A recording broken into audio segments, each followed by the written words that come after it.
And I did make a stencil for my Flower of Life. I haven't cleaned it up. It just came off the Cricut maker. I don't think you can see it. One sec. Yeah, you can't see it. It's still on the mat. I have to clean it up, clean up all those little holes. I decided on whether or not I should even attempt this, you know, because of this fern. There's, you know, 6 of these ferns. You probably can't make them out. This one down here, the swirl, the double swirl is, you know, easy, but the fern is so complicated. So here it is when I digitized it, and so from this file is what I created the stencil from. You know, I just exported it as an SVG and created my stencil. So yeah, it's just beautiful. It's a little different than my original one. The original one didn't have those swirly hearts on the outer, but this one fits it really well. It does look nice. But you see those ferns, ugh, that is going to be a nightmare with the stencil. And then up here in yellow, I have, let me see if I can unhide this yellow up here. Those are the actual, let me make it like red, of the real Flower of Life would have those in. Let me get rid of, let's see if I can hold shift and select all of these. I'll just do it this way. And then, so see the red there? That's what's missing on my modified one. So this would be how the Flower of Life would look, you know, all one color, of course. And it actually, the Flower of Life is just this circle and then everything inside. And I actually have that design as a embroidery file too, or a quilting file. You know, they're both the same basically, unless, you know, just if you want or don't want ties. But I actually made this also into a panto. But to make it into a panto, you have to create another line going from this point to this point. I could see if I could bring it in. One sec.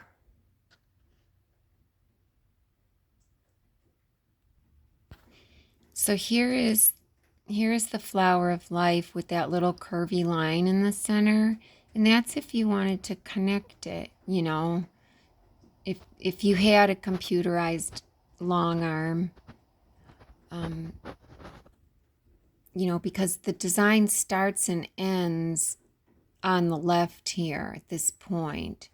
And so to get to this other side, I had to create this. I couldn't find a way to get to stop at the right side. I broke it apart and everything, but this stitches continuously.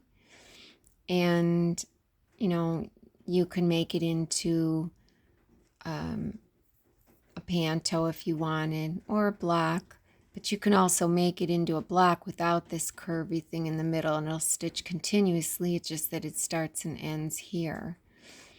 And of course, if you rotate it, you know, it always looks better when it's like that. But for connecting, you got to connect it on these two, you know, or these two. So if you want this look with the petal pointing up vertically, then just load your quilt differently. But you can do this for embroidery too, if you're quilting in the hoop with embroidery. You know, quilt it, re-hoop, then quilt the next one, and you can make it as big as your hoop will let you. Now my hoop is only 8 by 9.5, so my designs are only 7.5 tall, so that I can rotate them and shift them and so on. So, but this is really nice. This is really pretty. So the real circle of life, flower of life. Let's see if I can do this with looking through the camera. Okay, this one. Okay, you see there's no line going through the center, and you can see all the parts here. And when you don't see a scissor in between all the parts, that means this stitches continuously. So, you know, if you had an embroidery machine, you could stitch this on your embroidery machine, and then, you know, on your actual quilt. So if you have all these quilt blocks, say you want to put it in a block, you could do that. And then with your long arm, use the stencil that I created, or that you can create. The way I create them is I make the stencil here in Ungroup. Oh, okay. Oh, that was a different one. That was where I put it all different colors.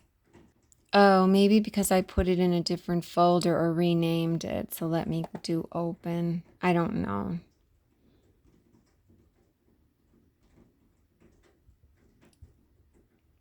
Okay, so this one.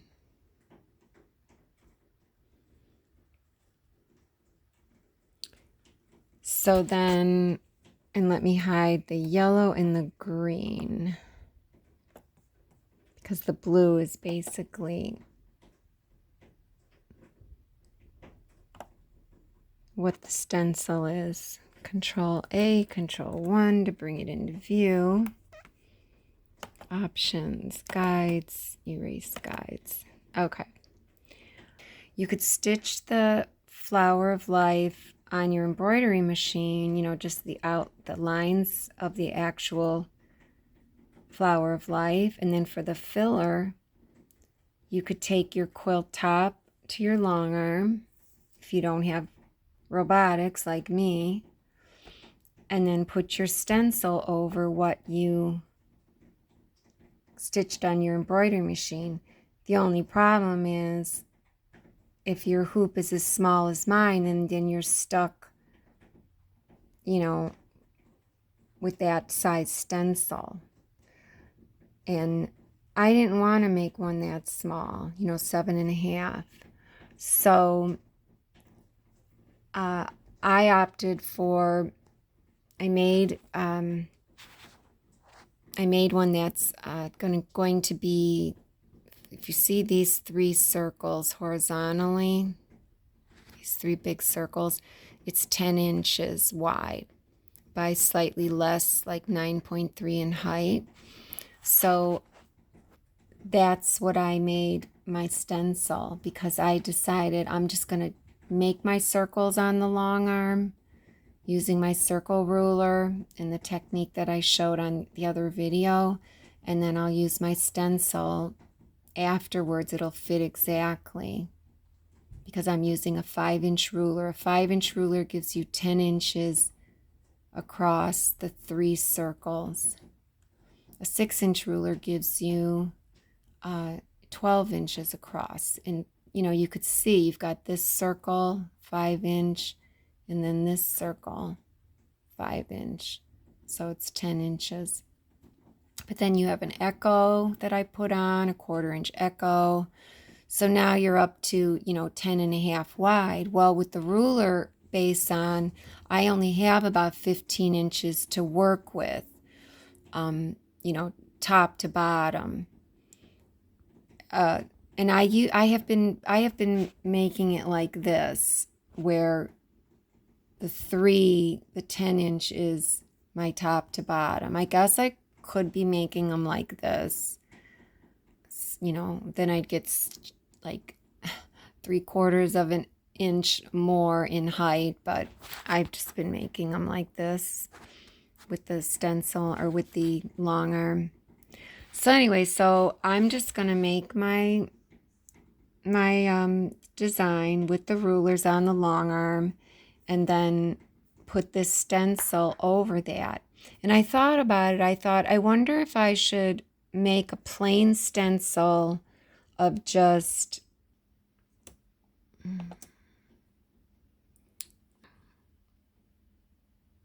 I'll just do hide selected.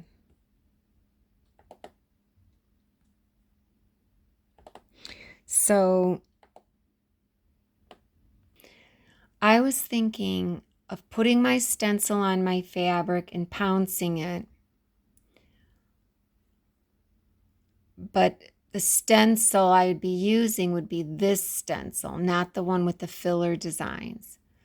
And I was thinking, you know, because then I would have this as like a guide to see that, to make sure I'm matching up as I come around my circle, you know, that I didn't move it, or, you know, but maybe the stencil would get in the way. I don't know.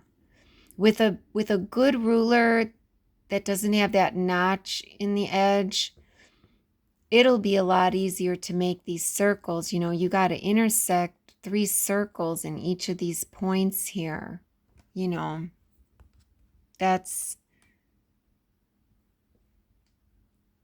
not easy. You got to be really careful. But I think the system that I've created is going to work, and I'm always perfecting it, you know, each of these points. By the time I did my 3rd one, I was really much better at it. But yeah, I don't know if I should make another stencil just with this and then have it as a guide. But like I said, it might mess me up, so I don't know. But so either way, this would be stitched on my long arm, and then I'd lay the filler stencil.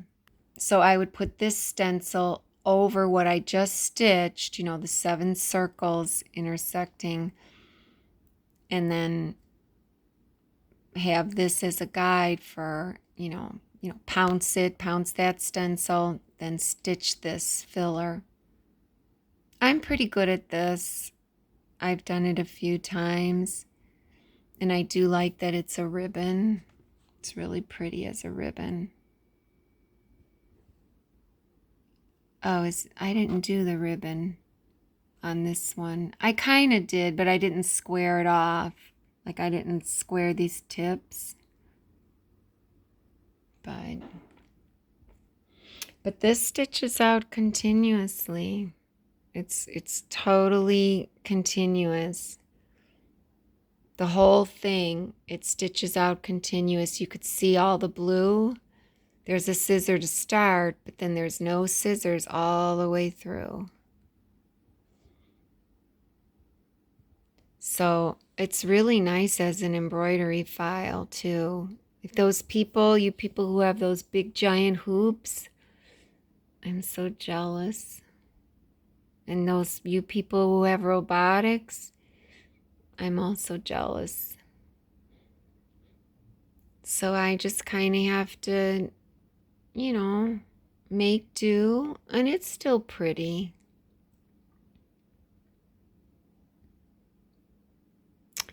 And, you know, I could use my embroidery machine as long as this is 7.5 inches. And I could make the shorter part 7.5, so then this could be, you know, it would be 8.25 then. That's not bad. That would look cute on a quilt block. And So if you did have an embroidery machine and you had a long arm, you could do these on a quilt block. And then, but before you do these, you could probably go and stitch in the ditch your entire quilt, you know, in your sashing or what have you, whatever you have, and stabilize the whole quilt. And then take this to your embroidery machine and quilt your blocks. That would be really cute. And I thought about doing that. I don't have a flatbed embroidery machine. I have a Janome MB4. And, you know, you really have to finagle with the multi-needle embroidery machines to get them to stitch like a sewing machine, because the bobbins on a multi-needle are really meant to pull the thread to the back. So I had to loosen my bobbin tension from, I think I use normally, like, I have 2 different bobbin cases. Like one, well, let's just talk in grams. Let me see my cheat sheet, one sec. So let's see. These are my different machines. On my MB4 for regular embroidery, 19 grams. That's so that the bobbin thread is, you know, pretty tight. So it pulls the top thread to the back. I might have said bobbin thread before. So the bobbin thread is tight and it pulls the top thread to the back. It's a multi-needle for regular embroidery, 19 grams. But when I want to do quilt in the hoop on that same MB4 machine, I lower it to 10 grams. And I do a lot of other things now too. I've been using cotton thread and tightening my top all the way to 10 or 9 is the highest. So the top is pretty tight. I even wrap it around the pre-tensioner twice. And so I was using, I have it written down, one sec. Okay, so here are my notes, and here is the sew out. And that's on the top, that's bro thread. It's 30 weight cotton, 50S 3-ply. And in the bobbin, I'm using So Fine quilting thread. It's a 50 weight poly. So what I found is, if you use cotton on top, okay, the cotton's not going to stretch, which means it won't get pulled to the back because it's cotton. And then the bobbin, which is poly, it can be pulled up to meet in the middle because it's poly. And here, bobbin tension, 100 millinewtons, or about 10 grams. Because, you know, the Towa tension gauges, the cheaper ones go by millinewtons, but the digital one you could choose millinewtons or grams. Pre-tensioner is double wrapped. Oh, batting wrapped on the first guide way up at the top of the multi-needle. In a size 14 needle. It's this one. I have the arrow pointing up here. So it's this design. As opposed to this one, they're different thread colors. This one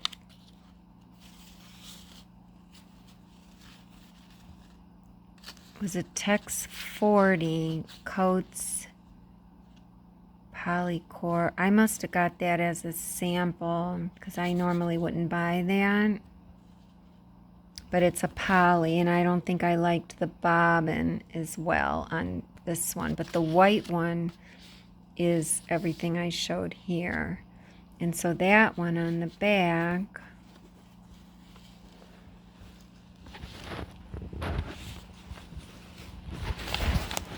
so you could see where the seam is. So on this side of the seam,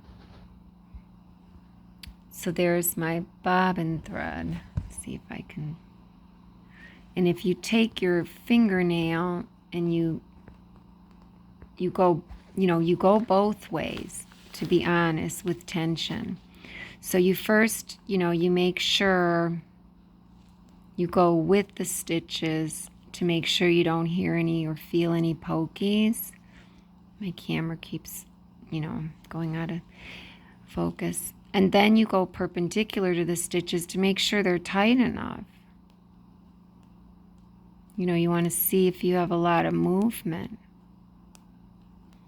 And these aren't really moving. But these over here, on the other side of the seam line, you can kind of see that, I don't know, the stitches just don't look as good on the back here. They seem like, they're okay, but when you're, OCD, when you're a digitizer, yeah, you're OCD. They're not bad. But this just looks better over here. Where's the stitch line? Here. And they nest, so it's hard to tell. So this design ends here. The one that I like is on the left here, and then so the one on the right is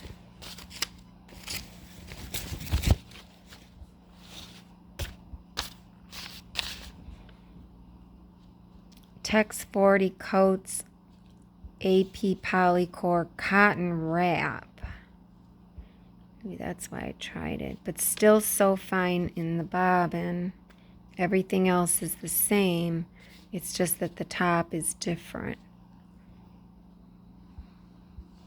So I think maybe I decided to try, a Tex 40 is thicker than, well, I think it was, since this is 30 weight is like Tex 35. So this is slightly thicker. There's that break-even point between text and weight. And the break-even point is about the number 35, where they're both the same thickness. So, yeah, you can kind of see this one, which is 30 weight cotton, the white. And this is Tex 40 poly. It's a little thicker. So I don't remember exactly why I decided I liked the cotton better. I think it just looks better, maybe. I don't know. So it's got a polycore and it's cotton wrapped. So I think I was thinking that since it has a polycore, it's still going to stretch, and it could stretch to the bottom. Now, if you have a sewing machine type of embroidery machine, you're not going to have this issue, because those type of embroidery machines stitch like a sewing machine, where things do meet in the middle. I think that when you have a multi-needle embroidery machine, I think it makes it harder to get that balance, because multi-needles are meant to really keep that bobbin tight, to pull that top thread to the back, because, that's how embroidery started out in the commercial industry, the Tajimas and all that. So the Baradin. Wish I could get a Baradin. So anyways, I wish I could afford a flatbed embroidery machine with a large hoop. But I'm not paying all that money for a plastic machine, the outrageous prices. It's ridiculous. And do I want a 6x10 hoop? No. I'd want the big one. But, there's a lot of drawbacks to those machines. When you're a digitizer, when you see they put in all these bells and whistles, the Brother XE1, the embroidery machine, the Stellar, the bells and whistles are not that great. When you're a digitizer, you see, it's like, oh, geez, okay, whatever. It's, you know, they're telling you take a picture and a camera and all this stuff. You don't need any of that to line up your designs, even if you're doing end to end. All you need is a crosshair as the first object of your design, and that's it. So they spend all this money into matching up, and then you can only match up end to end as long as the first design, or as long as the design starts in the exact horizontal center and ends in that exact horizontal center, that exact center. If it starts and ends down a little lower in the same spot, down a little lower, well, you have to jump through hoops to match up end to end. It can be done, but you got to back out of screens and guesstimate and then go back and forth. It's a nightmare. So, you know, instead of them concentrating on just giving us a large hoop and let us use our embroidery software, either the PE Design or Embird, which is what I teach and use, you know, really powerful programs. Embird is more powerful than PE Design. You know, let us use those and just give us a machine with a large hoop. Now, I requested that to Brother so many times, and they completely ignore me. So now in September, they're going to come out with some great machine that lets you line up designs easier, and I'm going to just be so frustrated when I see that announcement. When I see that machine for, it's probably going to be 20 grand. So it just upsets me that, you know, they're pouring all this money into bells and whistles, making us think that we need all that camera and everything and Snap app or whatever. It's just crazy. You could check out all my videos. I have a playlist. I think it's called Center Rotate. And I have tons of videos in there about like how to center and rotate and everything. You don't need an expensive machine. But we want a big hoop, especially if we're going to quilt in the hoop. Or we want robotics. And look at Gamble. They took away Elevate, which was $11,000. Now you can't even get it. I think they took it away over the pandemic period. And their Statler is, what is it, like 30 grand? I mean, come on. And then QuiltEZ, everybody has problems with it on their Facebook group. You know, you can't update. When you update, you got to end up buying expensive stuff from them. It's frustrating for us people who are on a budget. And, you know, you can buy these stepper motors for your machine for $50 and make your own robotics, but then you'd be afraid because you don't have all the safeguards in. You know, what if the machine flies off keeps going and, you know, I mean, there's all these safety checks and whatnot, so then you don't want to do that. But these stepper motors that they use for these robotics, they're like $50 a piece for the x-axis and the y-axis, you know. And some people use 2 stepper motors for one of the axes. I can't remember which one, but, you know, come on. And then software is cheap now. Things should not be this much money. They're taking advantage of us. So I wish somebody would just come out with something that's affordable. You know, if all these engineers could put their heads together, and these software programmers, maybe somebody's husband can get on the stick and help us out. All right, guys. Well, I went from one topic to another on this video. So, but let me just show you the other quilt that with the Flower of Life, the Tablерunner, the original one. So here was the original Flower of Life that I first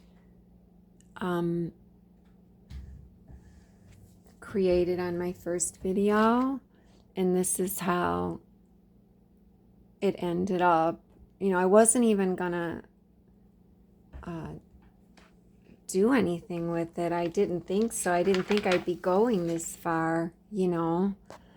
And it turns out I really liked it. My first one I made a lot of mistakes. The second one I did better. The third one I did pretty good. But look here, I didn't have hardly any room left, top and bottom. My stripes are messed up.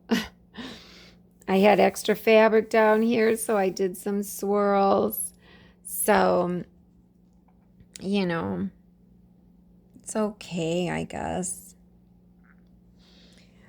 But it's 16 inches wide by 40 inches long. And it does fit on my dining room table, okay.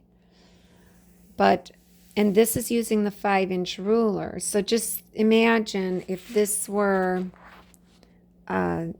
centered in the 16 inches of this, it would be better. Now, here's the thing. I only have about 15 inches to work with, maybe 16 pushing it.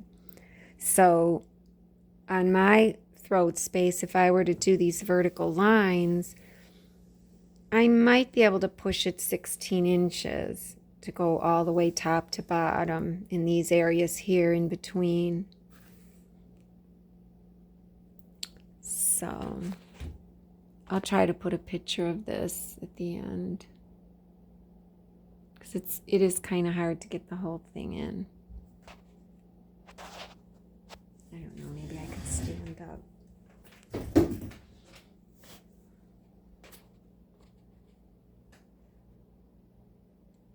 I'll put a picture of it. It might be too dark, because if I turn the lights on, then there's glare, and then you can't see anything, and you know.